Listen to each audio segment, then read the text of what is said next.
Hello दोस्तों, कैसे हैं आप सब। उम्मीद करता हूँ कि सब बढ़िया होगा। दोस्तों, हमेशा सिक्के के दो पहलू होते हैं, एक तरफ अच्छाई है तो दूसरी तरफ बुराई। यही हाल भारत के पड़ोसी मुल्कों का भी है। एक तरफ जहां पाकिस्तान जैसा खूंखार पड़ोसी भारत के बगल में है, तो वहीं दूसरी तरफ भूटान जैसा देश जो कि बेहद खूबसूरत और शांतिप्रिय देश है, वो भी भारत के बगल में है। दोस्तों, आज की इस वीडियो में हम आपको बताएंगे कि क्यों एक बार आपको भूटान जरूर जाना चाहिए।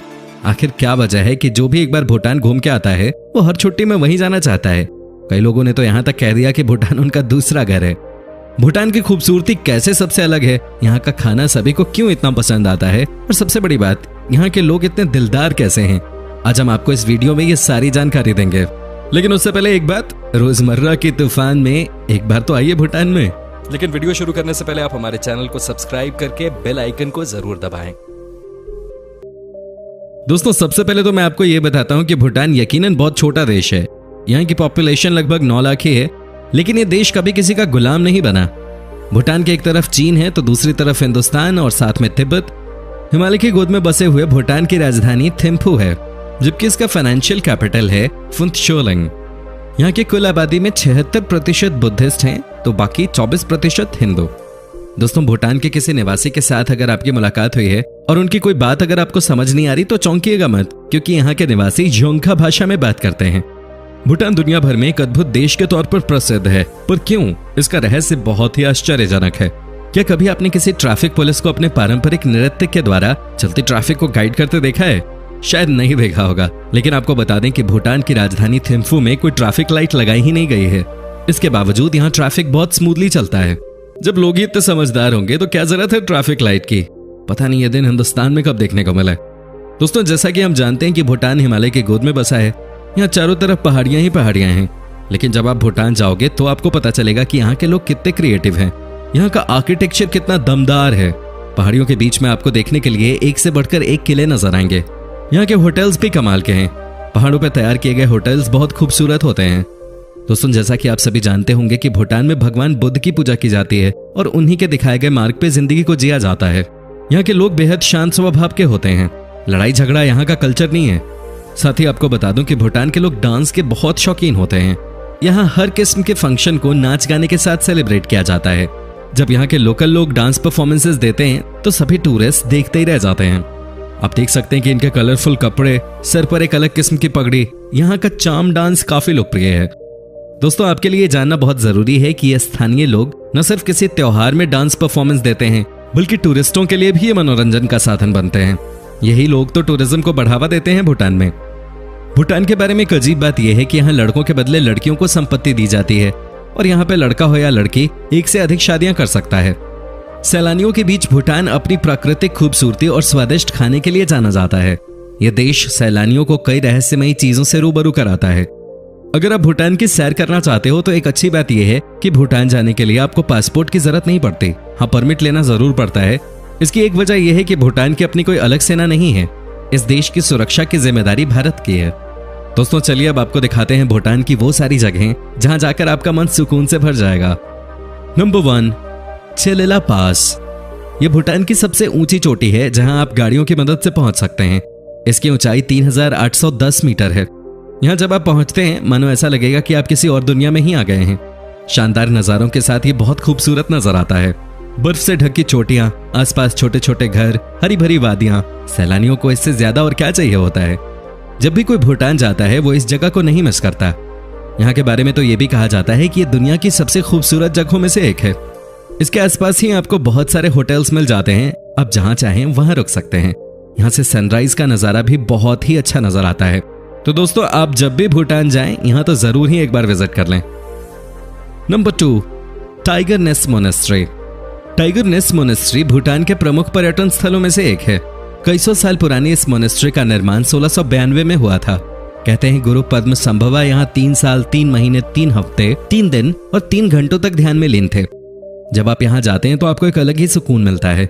यहाँ आकर लोग घंटों तक ध्यान करते हैं।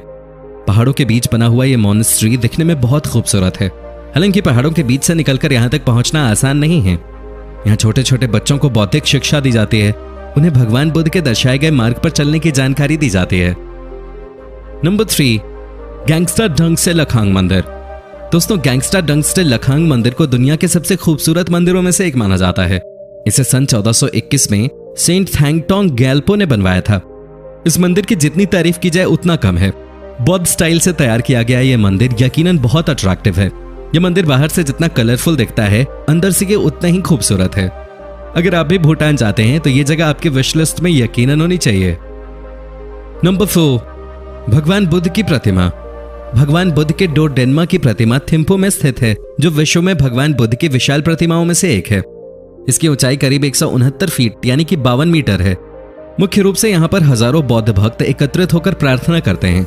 ऐसा माना जाता है कि यहाँ प्रार्थना करने से भक्तों की हर मनोकामना पूर्ण होती है। बौद्ध धर्म के रीति रिवाज अनूठे हैं तथा अभी भी अपने जागृत रूप में हैं। यहाँ जो सैलानी पहुंचते हैं वो भी घंटों तक भगवान बुद्ध की प्रतिमा के सामने ध्यान करते हैं। नंबर 5, पारो विकान मार्केट। दोस्तों, एक बात तो तय है, चाहे आप दुनिया में कहीं भी क्यों न चले जाएं, चाहे आप कितनी भी जगह क्यों न घूम लें, लेकिन जब तक आप उस जगह से कुछ सामान खरीद कर नहीं लाते, आपकी यादें अधूरी रह जाती हैं, है कि नहीं दोस्तों? ऐसा हमें कमेंट करके बताइएगा जरूर। तो अगर आप भूटान जाते हैं और आपको करनी है बहुत सारी शॉपिंग, तो आप जा सकते हैं पारो विकान मार्केट। यहाँ आपको भूटानी परंपरा के लिहाज से सभी चीजें मिल जाएंगी। आप यकीनन इस मार्केट को बहुत एंजॉय करने वाले हो। भूटानी कपड़ों से लेकर वहां के प्रसिद्ध भूटानी गुलदस्ते भी आपको बहुत कम दाम में यहाँ मिल जाएंगे। वैसे दोस्तों, आपको बता दूं कि भूटान में गर्म कपड़े बहुत मिलते हैं और उनकी क्वालिटी भी काफी अच्छी होती है। तो अगर आपको चाहिए कम दाम में जबरदस्त चीजें, तो आप कर सकते हैं पारो मार्केट में बिंदास शॉपिंग। Number 7, ज़ूरीज़ोंग fort.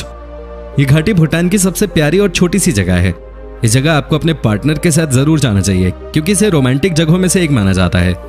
यहाँ 5 मंजिल का ऊंचा नुकीला ढांचा है, जिसे पुराने समय में बनाया गया था और आज भी 2 दीवारों और एक पुल द्वारा वो सुरक्षित खड़ा है। ज़ूरीज़ोंग फोर्ट भूटान में घूमने के लिए सबसे अच्छी जगहों में से एक है। यहाँ जाने के लिए आपको टिकट लेना होता है। फोर्ट के अंदर ही कई सारे रेस्टोरेंट्स हैं, जहाँ आप अपने पार्टनर के साथ भूटानी खाने का लुत्फ उठा सकते हैं। तो दोस्तों, जब भी आप भूटान की यात्रा पे जाएं, तो ज़ूरीज़ोंग फोर्ट जाना बिल्कुल भी ना भूलें। नंबर 8, भूटान में करें ट्रैकिंग। दोस्तों, अगर आप ट्रैकिंग के शौकीन हैं तो भूटान आपके लिए परफेक्ट है। भूटान में ट्रैकिंग का अपना ही मजा है। यहाँ हिमालय के पहाड़ों में ट्रैकिंग करना किसी एडवेंचर से कम नहीं है। अगर आपको ट्रैकिंग का मजा लेना है तो इसके लिए आपको अप्रैल के मौसम में जाना चाहिए। वहीं अगर मौसम का लुत्फ उठाना है तो इसके लिए आपको अक्टूबर के महीने में वहां जाना चाहिए। वैसे भूटान में भारत से बहुत सारे यंगस्टर्स सिर्फ और सिर्फ ट्रैकिंग करने के लिए ही जाते हैं। ऊंची ऊंची पहाड़ियों पर ट्रैकिंग करना, टेंट लगाकर वहां पे रुकना, रात में आग जलाकर खाना तैयार करना, दोस्तों के साथ मिलकर रात को यादगार बनाना, इससे ज्यादा आपको क्या चाहिए किसी छुट्टी वाले डेस्टिनेशन में। चलिए अब जानते हैं भूटान के खान पान के बारे में।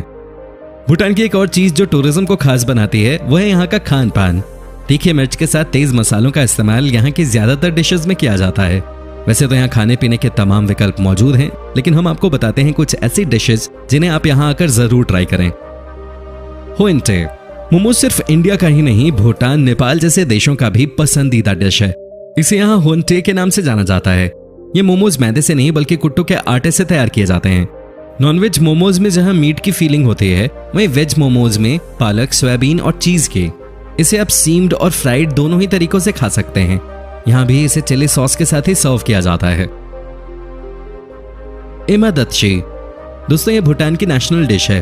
वाह भाई वाह, इसे देखकर ही मुंह में पानी आ जाए। इसका स्वाद आपको यहाँ हर एक जगह चखने को मिल जाएगा। आलू, ग्रीन बीन्स, मशरूम और मक्खन से बनने वाली इस डिश को यहाँ दत्शी कहा जाता है और तीखी मिर्च के साथ मिक्स करके इसे बनाया जाता है। इसे आप वैसे भी खा सकते हैं या अगर चाहें तो चावल में मिक्स करके खा सकते हैं। खुरले, अगर आप भूटान में हैं तो यहाँ के ज्यादातर रेस्टोरेंट्स के मेन्यू में आपको ये डिश जरूर दिखाई देगी।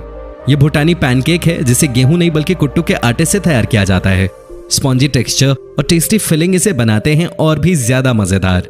टूरिस्ट इस पैनकेक को बहुत पसंद करते हैं।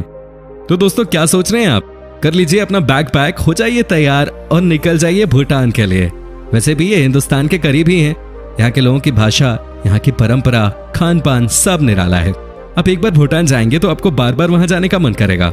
दोस्तों, उम्मीद करता हूँ कि आपको हमारी ये वीडियो पसंद आई होगी। दोस्तों, आज के एपिसोड में बस इतना ही। अगर आपको ये वीडियो अच्छी लगी तो वीडियो को लाइक कीजिए और चैनल को सब्सक्राइब कर लीजिए। साथ ही बेल आइकन को भी दबाएं ताकि आने वाली हर एक वीडियो का आपको अपडेट मिल सके। तो मिलते हैं अगले वीडियो में, तब तक के लिए धन्यवाद।